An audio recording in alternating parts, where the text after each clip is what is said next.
Welcome to this new video about Handel exercises for Princess Anne.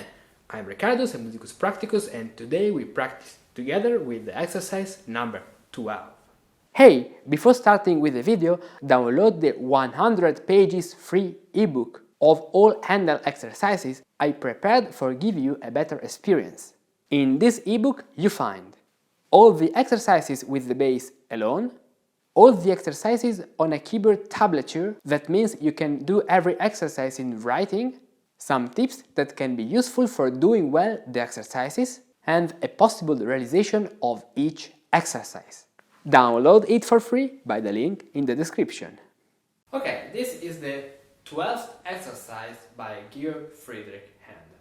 In this exercise I show you a chord that is a little bit more complex, but at the end of this video you will have learned it perfectly. This chord is the 5 and 6 chord. It means that we have bass, like a C, a third that is implied, a 5 and a 6. As Rameau writes in his treatise about harmony, we have in this chord the 3, the 5 and the 6. So the 3 and the 5 are odd numbers, the 6 not. It means that it is the fundamental note of this chord in a root position, talking about theoretical harmony.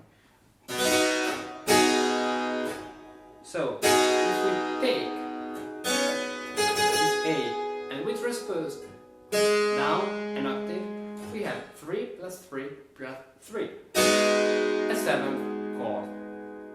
By this analysis, we see that the G, it was the 5th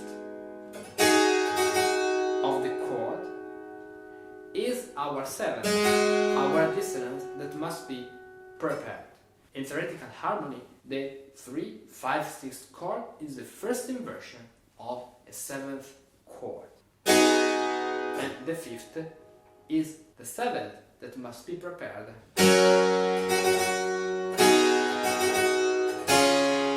And must resolve. Okay, before passing to our exercise, let's see some sequences where this chord is really used. I'm talking about 5, 6 chord. One case is the following bass. When I have third down, second down, third down, second down, third down, second down, and then, for example, the cadence. In this case, I start with this chord, in this case with the third in the top voice, second position. Then I have a 5-6 chord. The 5th is the B. For that, we have to prepare the B in the previous chord. G major, then we have the B. Then this suspension goes down. This A will be the 5th of the next 5-6 chord. Resolution, then the same, and the final count. As you can see, look at my 4th finger and at my thumb of the left hand.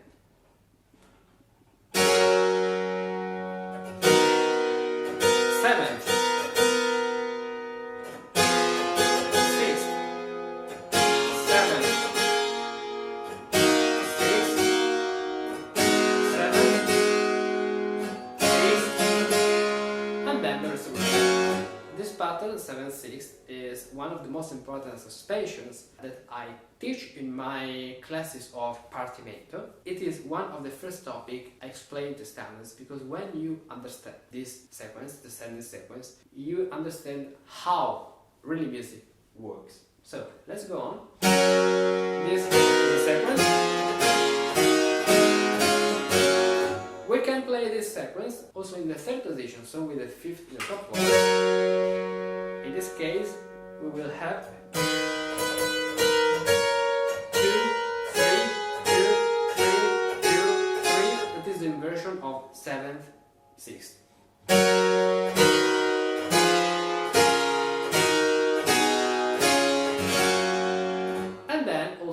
in the first position, so with the octave in the top voice. In this case, we have 2, 3 here in the middle voices, and what was previously here now is in the top voice. So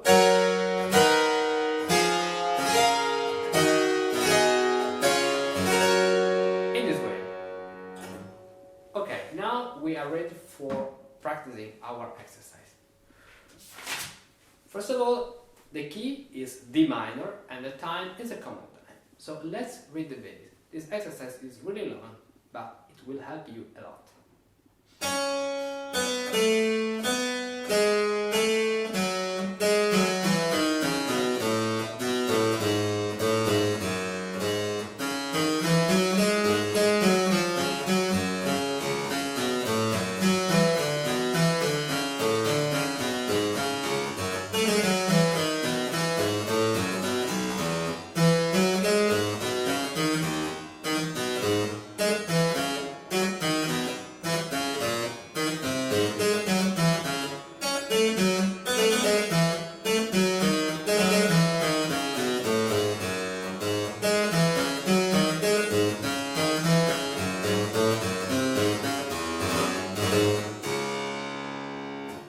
Okay, count down and let's start from the beginning.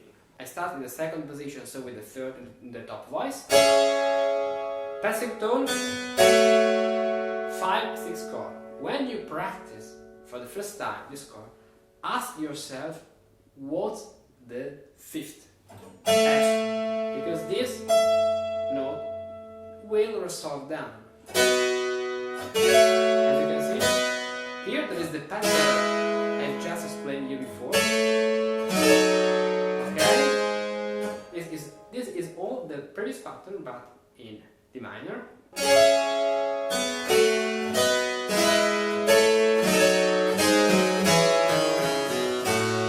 5, 6 chord, then the same.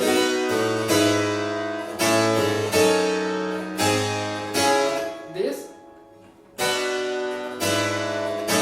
is the previous pattern, but with the diminutions of the bass instead of so. Okay, then I jump with the unison here for not making parallel fifth. So unison, 4, 3, then look at this passage. 3. This 3 is the fifth of the next chord. Then what we have? We have this and this with a diminished bass. Then 4 and 6 chord, both the 4th and the 6th are prepared. Solution, then 3 and 5 chord. Here I catch the opportunity for changing the position. 5 and 6 chord, 3 and 5 chord, 5 and 6 chord, 3 and 5 chord, 5, 6 chord with a flat that refers to the third, and then the sharp. Look at the sequence.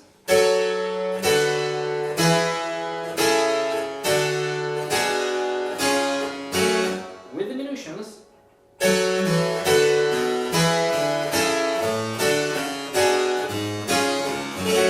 you can see, the second down, as you can see, the third down belongs to the chord, and the next diminution is and the following diminution is only a passing tone.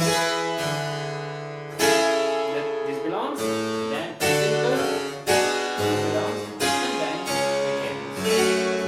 Okay? Also in this point I catch the opportunity for changing the position. Here we have the same sequence. In this way.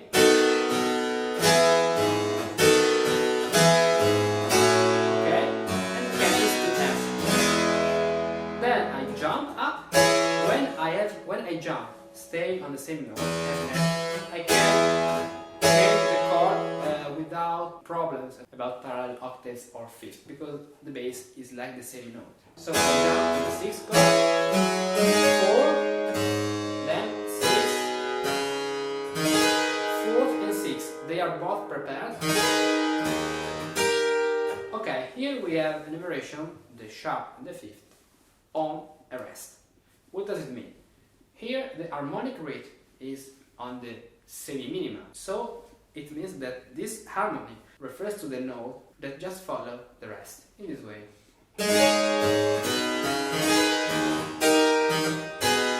Okay, so 3 and 5 chord with the sharp 3, then 6.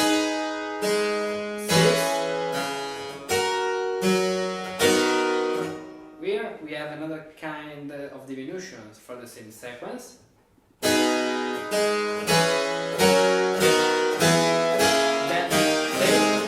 To a cadence, to D minor, but be careful, it is the same sequence with another figuration in the bass.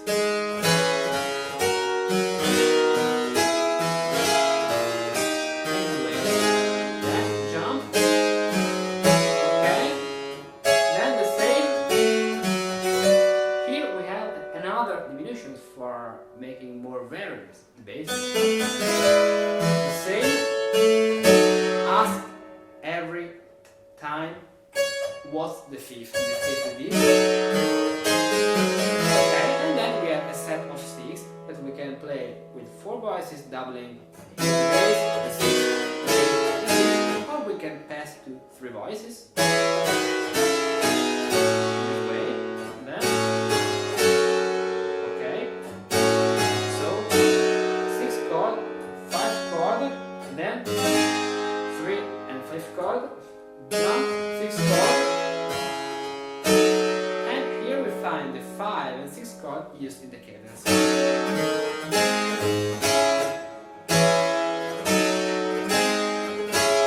In compound cadences we find a lot of times it is like a common pattern for finishing and making a final cadence. This 6 chord, then the 5-6 chord, and then the sharp chord, and then the chord of the final cadence. So, okay. Now only change positions. Okay, 3 and 5 chords, change positions. 6 and 5 chords. This note belongs to the chord. Then 3 and 5 chords. 6, it is the same note. 6 that belongs to the chord, 5 and 6 chord, 3 and 5 chord, and minor, the minor chord. Okay, let's recap this exercise slowly.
And that's it. Would you like to compose music in the Baroque style, learning all the techniques, secrets and strategies, all while being guided effectively? Often, the methods that are traditionally proposed do not lead to great results. Instead, we should follow the teaching of the great masters of the 18th century to see our compositional skill constantly grow. Usually, harmony is taught with the pedantic, bizarre, and theoretical functional harmony, which has nothing practical. Instead, we should learn to think about music with intervals, in order to immediately understand the logic of the composition. thus even counterpoint, often still taught on paper as it was done in the 20th century, becomes much clearer if we do it on the keyboard. You too can achieve all these great results in the art of Partimento, counterpoint and composition, thanks to the service The Art of the Fugue, Partimento. At this link you can learn all the details and submit your application. I must warn you that there are only 5 open slots. Once they are filled, I cannot guarantee that I'll be available until, and if, some of those slots open up. In fact, I check in with every candidate and offer support daily. I therefore suggest that you take this opportunity while you still have the chance by submitting your application to this page.